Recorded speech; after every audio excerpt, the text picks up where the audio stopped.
कच्चा तीवू द्वीप का मुद्दा तब उभरा जब पीएम मोदी ने 1974 में इसे श्रीलंका को देने के लिए कांग्रेस पार्टी को दोषी ठहराया।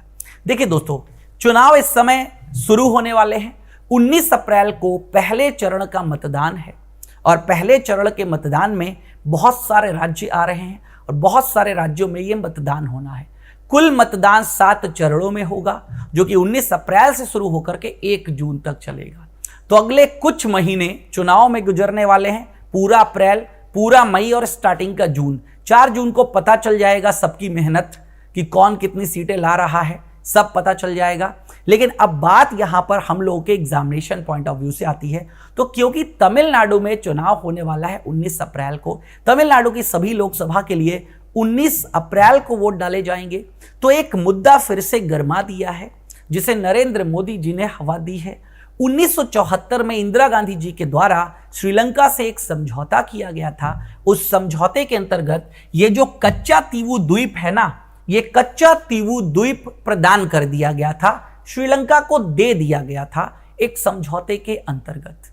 तो ये अब कांग्रेस पर निशाना साधा जा रहा है पीएम मोदी के द्वारा और तमिलनाडु में इसी को मुद्दा बनाया जा रहा है। अब हमें देखो, राजनीति से कोई लेना देना नहीं है, क्योंकि एग्जाम में पॉलिटिक्स नहीं आती है कि मोदी जी ने क्या कहा था, लेकिन एग्जाम में अब फेमस हो जाएगा कच्चा तीवू द्वीप।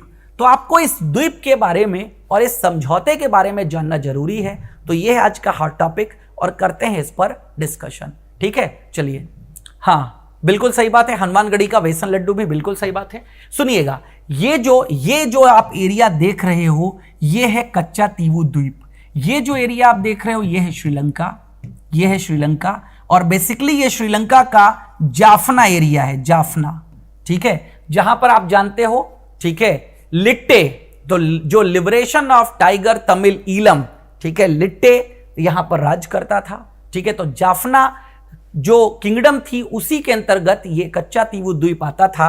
ये भारत है, आप देख सकते हो, ये इस तरफ है इंडिया।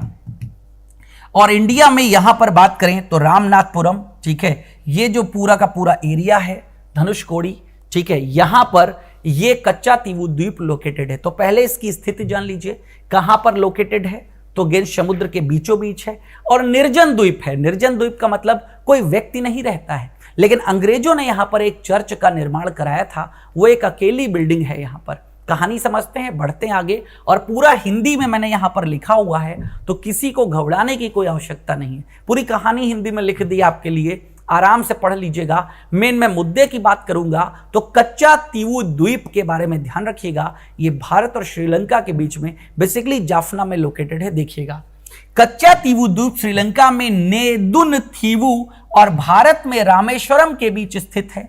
यह 285 एकड़ का एक निर्जन स्थान है। सेंट एंथोनी चर्च, जिसकी मैं बात कर रहा था, यह द्वीप पर एकमात्र संरचना है जिसका निर्माण 20वीं सदी में, जब ब्रिटिश के अंतर्गत इंडिया था ना, जब ब्रिटिश पावर में थी, तब यहां पर उन्होंने हर जगह चर्च वगैरह अपने बना दिए थे ना, तब उन्होंने 20वीं सदी में चर्च का निर्माण इस जगह कराया था।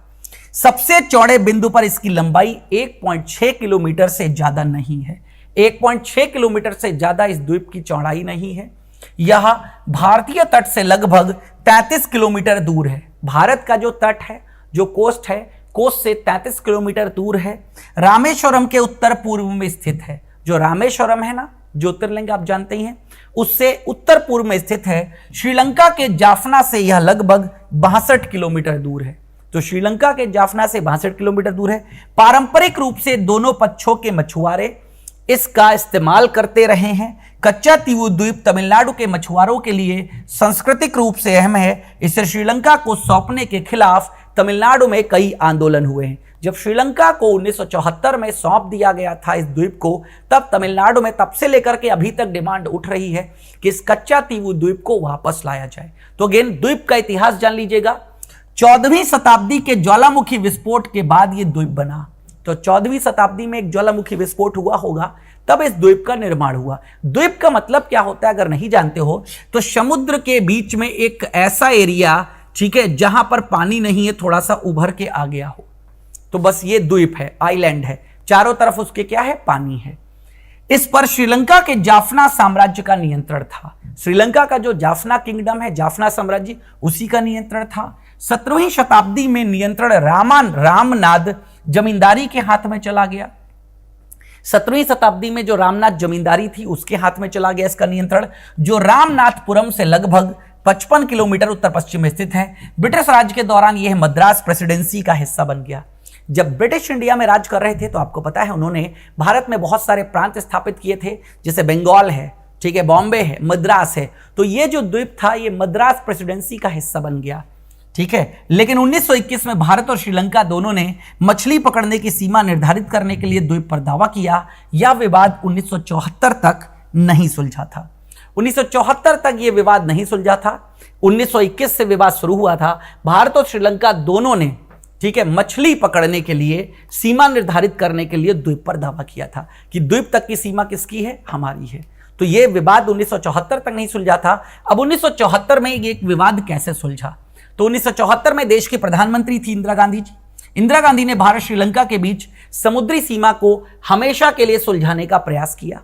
इस समझौते के एक हिस्से के रूप में इंदिरा गांधी ने कच्चा तीवू को श्रीलंका को सौंप दिया। उस समय उन्होंने सोचा था कि द्वीप का कोई रणनीतिक महत्व नहीं है और इस पर भारत का दावा खत्म करने से श्रीलंका के साथ संबंध और गहरे हो जाएंगे। तो बेसिकली इंदिरा गांधी ने सोचा था कोई रणनीतिक महत्व इस द्वीप का है नहीं, यानी कि कोई ऐसा डिप्लोमेटिक, ठीक है, इंपॉर्टेंस उसकी है नहीं, स्ट्रेटेजिक वो इंपॉर्टेंट नहीं है हमारे लिए। तो अगर ये द्वीप हम श्रीलंका को सौंप देंगे तो इससे हम भारत और श्रीलंका के बीच के रिश्ते और अच्छे हो जाएंगे, ये सोच करके दे दिया गया। समझौते के मुताबिक भारतीय मछुआरों को अभी भी इस द्वीप तक जाने की इजाजत थी। 1976 में भारत में इमरजेंसी की अवधि के दौरान एक और समझौता हुआ। इसमें किसी भी देश को दूसरे के आर्थिक क्षेत्र में मछली पकड़ने से रोक दिया गया। तो बेसिकली 1974 में जब यह समझौता किया गया था तो भारत के मछुआरे यहां पर जाकर के मछली पकड़ सकते थे। लेकिन 1976 में जब देश में इमरजेंसी थी और 42वां संविधान संशोधन, इस तरीके की बातें चल रही थी, तो इमरजेंसी के दौरान एक काम और किया गया यहां पर कि कोई दूसरे की जो आर्थिक सीमाएं हैं, ठीक है, जो आर्थिक क्षेत्र है उसमें मछली पकड़ने से रोक लगा दी गई थी। अब तमिलनाडु को क्या बताया गया था, तो 1974 में तत्कालीन विदेश सचिव केवल सिंह ने तमिलनाडु के सीएम रहे करुणानिधि को कच्चा तीवू पर अपना दावा छोड़ने के भारत के फैसले से अवगत कराया था। विदेश सचिव ने करुणानिधि को यह भी बताया था कि श्रीलंका ने बहुत दृढ़ रुख अपनाया है और वार्ताकारों को सूचित किया कि यह द्वीप डच और ब्रिटिश मानचित्रों में जाफनापट्टनम का हिस्सा था। तो बेसिकली श्रीलंका ने इस पर दावा किया था। तमिलनाडु के सीएम, और अब मुद्दा क्यों उठ रहा है, मुद्दा इसलिए उठ रहा है, एक तो कांग्रेस के समय में इसको श्रीलंका को दे दिया गया। मोदी जी कह रहे हैं कि हम होते तो ऐसा ना होता, लेकिन उस समय होते तो कैसे होते। और दूसरी बात, अगेन तमिलनाडु में इस बात का प्रचार किया जा रहा है, तमिलनाडु सरकार इससे कभी भी एग्री नहीं थी। तमिलनाडु में बहुत सारे आंदोलन अब तक इसको लेकर के हो चुके हैं क्योंकि इसका सांस्कृतिक महत्व तमिलनाडु में है। तो यह था कच्चा तीवू द्वीप का पूरा मुद्दा। मैं उम्मीद करता हूं कच्चा तीवू द्वीप का पूरा मुद्दा आपको समझ में आ गया होगा। तो यह था कच्चा तीवू द्वीप। अब जल्दी से बात कर लेते हैं आगे कुछ और। तो कच्चा तीवू पर तमिलनाडु की स्थिति के बारे में मैंने आपको बता दिया है। तमिलनाडु विधानसभा में कोई सलाह नहीं किया गया था इस द्वीप को लेकर के, ठीक है। उस समय इंदिरा गांधी के कदम के खिलाफ विरोध प्रदर्शन भी हुए थे। 1991 में श्रीलंकाई गृह युद्ध में भारत के दखल के बाद कच्चा तीवू को दोबारा वापस लेने की मांग उठी थी। 2008 में तत्कालीन नेता जे जयललिता, ठीक है, जिनको अम्मा के नाम से तमिलनाडु में जाना जाता है, ने कोर्ट में अर्जी दी थी। कहा गया था कि संवैधानिक संशोधन के बिना कच्चा तीवू को किसी अन्य देश को नहीं सौंपा जा सकता। पिछले साल तमिलनाडु के सीएम स्टालिन ने श्रीलंका के पीएम रेनिल विक्रमसिंघे की भारत यात्रा से पहले पीएम मोदी को एक पत्र लिखा था। उन्होंने कच्चा तीवू पर बात करने को कहा था। बेसिकली तमिलनाडु का यह कहना है कि तमिलनाडु विधानसभा में कोई भी रेजोल्यूशन पास नहीं हुआ और बिना संविधान में संशोधन किए बिना इस द्वीप को कैसे किसी प्रधानमंत्री के द्वारा दूसरे देश को सौंपा जा सकता है। तो बेसिकली इसको वापस लाने की बातें चल रही हैं। अब देखते हैं आगे क्या होता है। फिलहाल राजनीतिक मुद्दा था, लेकिन उसकी एजुकेशनल इंपॉर्टेंस क्या थी वो मैंने आपको यहां पर बता दी। तो thanks for watching rice smart Hindi. आपका दिन शुभ हो, ठीक है, अच्छे से रहें, मस्त रहें, अपने माँ बाप का ख्याल रखें।